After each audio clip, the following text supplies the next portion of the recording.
അസ്സലാമു അലൈക്കും. ദിക്റെ ഖൽബിൻ്റെ വിഷയത്തിൽ അല്ലാഹു തആല നമുക്ക് പറഞ്ഞു തന്ന ആയത്തുകൾ ഖുർആനിൽ വന്നതൊക്കെ കാണിക്കുന്നത് ഈ ലത്തായിഫിൻ്റെ ഇൽമിലേക്കാണ്. അതിനെക്കുറിച്ചാണ് അല്ലാഹു തആല സംസാരിക്കുന്നത്. പക്ഷെ മനസ്സിലാക്കുന്ന ആളുകൾ മനസ്സിലാക്കുന്നത് വേറെ തരത്തിലാണ്. അതിന് കാരണക്കാർ ഇത് കൈകാര്യം ചെയ്യുന്ന പണ്ഡിതന്മാരും. കാരണം അവര് ചെരുപ്പിനൊപ്പിച്ച് കാല് മുറിക്കണം. കാരണം മതത്തിൻ്റെ നിയമത്തിൽ നിന്നുകൊണ്ട് മതാനുസൃതമായിട്ടല്ല ചെയ്യുന്നത്. അവർക്ക് മനസ്സിലാക്കിയ ലോജിക്ക് വെച്ച് മതം വിശദീകരിക്കുകയാണ്.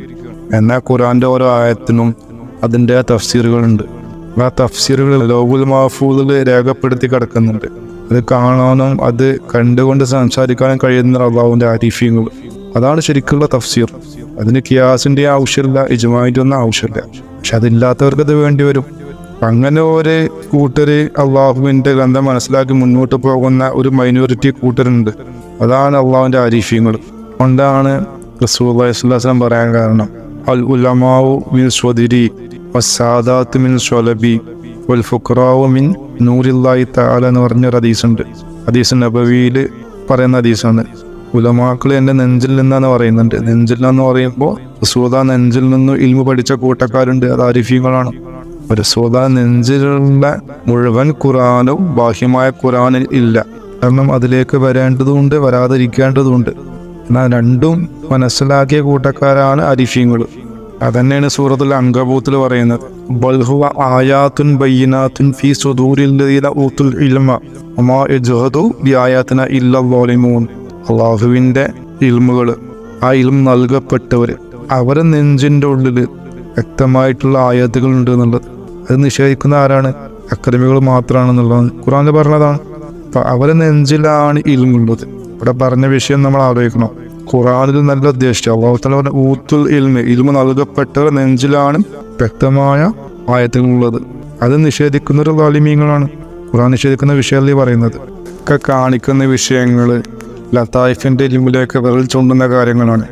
ഇതേ വിഷയത്തെക്കുറിച്ചിട്ട് ഇമാം ഗസാലി റളിയല്ലാഹുവിൻ്റെ കിതാബിലൊക്കെ ഉണ്ട്. നമ്മൾ ഇത് വെച്ച് അന്വേഷിച്ച് നോക്ക്, ഇപ്പോൾ കാണാൻ പറ്റും. മുഫീദി ശൈഖ് കിതാബിലുണ്ട്, എല്ലാത്തിലും ഉണ്ടത്. പക്ഷെ മനസ്സിലാക്കുന്നവർ മനസ്സിലാക്കിയില്ല എങ്കിൽ എന്ത് സംഭവിക്കും? അതിലുള്ള ചില പദങ്ങൾ മാറ്റി മനസ്സിലാക്കും. റസൂലുള്ളാഹി സ്വല്ലല്ലാഹു അലൈഹി വസല്ലമയുടെ ഹദീസിലുണ്ട് ഖിയാമത്ത് സംഭവിക്കുന്ന നാളിൽ അല്ലാ എന്ന് പറയുന്ന കാലത്തിലൊന്നും ഖിയാമത്ത് സംഭവിക്കൂല എന്നുള്ളത്. അങ്ങനെയാണെങ്കിൽ ഖിയാമത്ത് ഒരിക്കലും സംഭവിക്കൂല. പക്ഷെ അവിടെ ഉള്ളൊരു പദം വിട്ടുപോയതാണ്, കൽബ് എന്നുള്ള പദം. കൽബിൽ അല്ലാ എന്ന് പറയുന്ന കാലത്തോളം ഖിയാമത്ത് സംഭവിക്കില്ല എന്നാണ് അതിന് ഉദ്ദേശം. അഥവാ ദാക്കിരെ കൽബിലുള്ള കാലത്തൊന്നും ഖിയാമത്ത് ഉണ്ടാവില്ല. ദാക്കിരെ കൽബിൽ ഇല്ലാതായി തീർന്നാൽ ഖിയാമത്ത് സംഭവിക്കും. ദീനിന് അങ്ങനെ ഒരു ഹാല് വന്ന സമയത്താണ്, ദീന് മൗത്താവാൻ പോകുന്ന സമയത്താണ് മുഹ്യിദ്ദീൻ തങ്ങൾ വന്ന് ദീനിനെ ഹയാത്താക്കിയത്. അതിൻ്റെ പേരിൽ അദ്ദേഹത്തിൻ്റെ പേര് മുഹ്യിദ്ദീൻ എന്നായി മാറി. അവസാന നാളിൽ ഇത് എന്തായി തീരും? ഈ കൽബിൽ അള്ളാഹ് എന്ന് പറയുന്ന ഒരൊറ്റ ആൾ പോലും ഇല്ലാതായി തീരും. ഒരു നാവ് കൊണ്ട് പറയുന്നുണ്ടാവും, പക്ഷെ കൽബിൽ പറയുന്ന ആളില്ലാതായി തീരും. അന്നാണ് ഖിയാമത്ത് സംഭവിക്കുക. ആ ഹദീസിൽ ഒരു പദം വിട്ടുപോയതാണ്, കൽബ് എന്നുള്ള പദം വിട്ടുപോയതാണ്. കാരണം അത് ഉദ്ധരിച്ച ആളുകൾ ഉദ്ധരിച്ച മാനദണ്ഡങ്ങൾ അവർ മനസ്സിലാക്കിയ രീതിയിൽ അവർ പറഞ്ഞു. കൽബിൻ്റെ ഈ ഇൽമ അവരുടെ കയ്യിലില്ലായിരിക്കാം. അപ്പോൾ ആ ലഫ്ദ് വിട്ടുപോയി. കാരണം അത് അത്ര വലിയ അഹമ്മിയത്ത് ഇമ്പോർട്ടൻ്റ് ആണെന്ന് അവർ മനസ്സിലാക്കിയില്ല. രണ്ടും ഒന്ന് തന്നെ അല്ല എന്ന രീതിയിൽ മനസ്സിലാക്കിയിട്ടുണ്ടാവണം. എന്തോ കാരണം സംഭവിച്ചു. അത് ഈ ഹദീസ് റിപ്പോർട്ട് ചെയ്യപ്പെട്ട ഏതെങ്കിലും ഒരാളിൽ 10, 15, 20 എത്ര ആളുണ്ടാവുന്ന അറിയില്ല, നിവേദക ശൃംഖലയിൽ ഏതെങ്കിലും ഒരാൾക്ക് അബദ്ധം പറ്റിയാൽ മതി, മൊത്തം അബദ്ധം സംഭവിച്ചു. അതിന് പിന്നീടുള്ള പ്രചോദനം എന്തായിരിക്കും? ശൈത്താൻ്റെ ഇൻഫ്ലുവൻസ് ആയിരിക്കും. കാരണം അവനാണ് അതിൻ്റെ ആവശ്യം വരുന്നത്. ഈ ഇൽമ ഇല്ലാതാക്കണമെങ്കിൽ ഇങ്ങനെയുള്ള കാര്യങ്ങൾ ചെയ്തു നോക്കണമല്ലോ. ഇതിനെക്കുറിച്ചൊക്കെ നാളെ വിശാലമായിക്കൊണ്ട് ഇൽമ നൽകപ്പെട്ട ഒരാളായിരുന്നു അലി ഇബ്നു അബി ത്വാലിബ് റളിയല്ലാഹു അൻഹു. അദ്ദേഹം ഇൽമിനെ കുറിച്ച് അറിഞ്ഞുകൊണ്ട് അത് സംസാരിക്കാൻ ആളെ കിട്ടാത്ത കാരണം ഒറ്റയ്ക്ക് പോയിക്കൊണ്ട് മൈതാനിയിൽ പോയിക്കൊണ്ട് അവിടെ പോയിട്ട് കിണറിൻ്റെ അടുത്ത് നിന്ന് എന്ത് പറയും? ഈ ഇൽമു പറയും, ആ ഉള്ളിലുള്ള പ്രഷർ ഒന്ന് കുറക്കാൻ വേണ്ടിയിട്ട്. അങ്ങനെ പറയുന്ന സമയത്ത് കിണറിലുള്ള വെള്ളം പൊന്തി വരും. ഈ ഇൽമു കേട്ട ഹാല് കൊണ്ട് മനുഷ്യന്മാരിത് നിഷേധിക്കും. മനുഷ്യന്മാർക്ക് അത് ആവശ്യമില്ല. അപ്പോൾ പിന്നെ ഇതൊന്ന് പറഞ്ഞാലേ ഉള്ളിലുള്ള പ്രഷർ തീരുള്ളൂ. അതിൻ്റെ പേരിൽ അദ്ദേഹം ഒറ്റയ്ക്ക് പോയിട്ട് ഇൽമു പറയും. റസൂലുള്ളാഹി സ്വല്ലല്ലാഹു അലൈഹി വസല്ലം അബി ത്വലിബ് ദിക്ർ കൊടുക്കുന്ന സമയത്തും ഈ വിഷയത്തിൽ ശ്രദ്ധിച്ച് നോക്കിക്കഴിഞ്ഞാൽ നമുക്ക് അറിയാൻ പറ്റും. മുഹമ്മദ് ഐനക യാ അലി വസ്മഹ് ഫി കൽബിക എന്ന് പറയുന്നുണ്ട്. കണ്ണടക്കണം അലി, വസ്മഹ് എന്നുള്ള പദം ഉപയോഗിക്കുന്നുണ്ട്. കേൾക്കണം, ഫി കൽബി, കൽബിൽ കേൾക്കണം എന്നല്ലേ. കൽബിൽ കേൾക്കണം എന്നുണ്ടെങ്കിൽ ഈ സംഭവം തന്നെയാണ്. ഇവിടെയും പദങ്ങൾ നല്ല ശ്രദ്ധിക്കേണ്ടതും. കൽബിനോട് ശ്രദ്ധിക്കാനാണ് റസൂലുള്ളാഹി പറയുന്നത്. അല്ലാതെ കാതിനോടല്ല. ഇപ്പൊ കൽബിന് ശ്രദ്ധിക്കാൻ കഴിയും, പറയാൻ കഴിയും എന്നാണ് റസൂലുള്ളാഹിയുടെ ഹദീസിൽ നിന്ന് മനസ്സിലാവുന്നത്.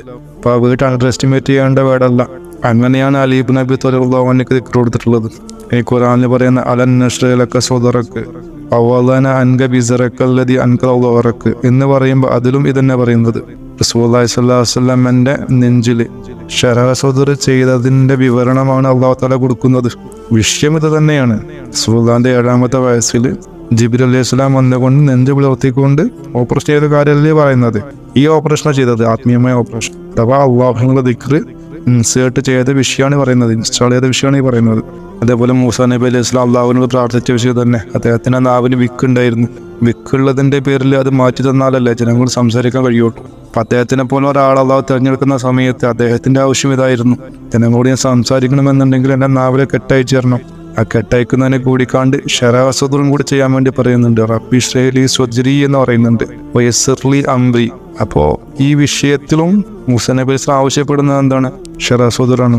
അപ്പോൾ മൂസാ നബി അലൈഹി സ്വലാമിനെ അള്ളാഹു തആലയോട് ഈ ഒരു ആവശ്യം ഉന്നയിച്ച സമയത്ത് ഈ ആവശ്യം അള്ളാഹു തആല ചെയ്തു കൊടുത്തില്ല. അള്ളാഹു അതിന് പകരമായിക്കൊണ്ട് എന്ത് ചെയ്ത് അദ്ദേഹത്തിന്റെ സഹോദരനെയും കൂടി നബിയാക്കി മാറ്റി.